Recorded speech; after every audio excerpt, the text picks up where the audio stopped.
Hello kapatid, kumusta? Good morning, magandang gabi o anumang araw sa inyo.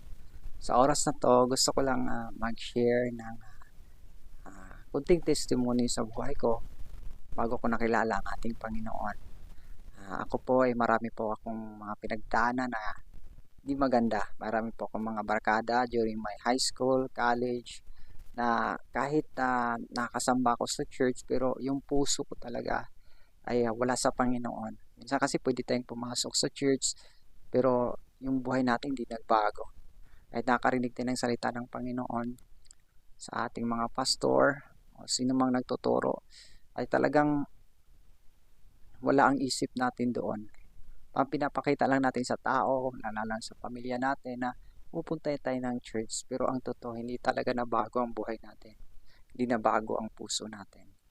Tandaan po natin kapatid na ang Diyos ay tumitingin sa puso natin. Wala tayong maitago sa Kanya na akala natin na kaya natin to.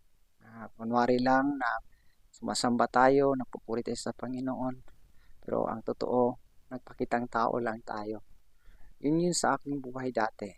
Kaya pag mayroon akong problema talagang grabe, sobra, hindi ko alam kung anong gagawin.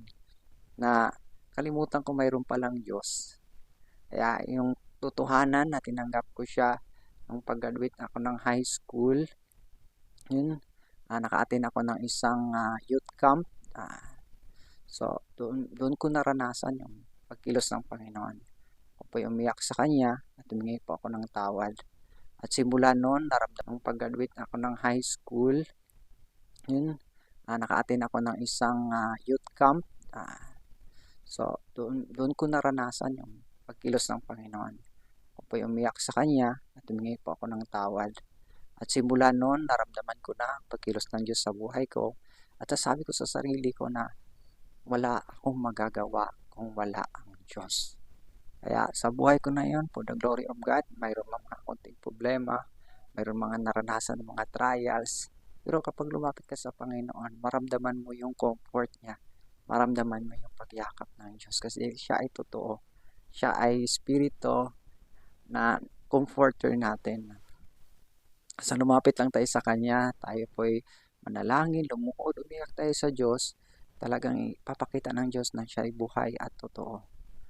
Kaya kapatid, kung mayroon ka mang mga naranasang problema sa buhay mo, lumapit ka lang sa Diyos at manalangin dahil Diyos ay tapat, totoo, at tanda niyang sagutin ang lahat ng iyong mga dasal sa iyong puso.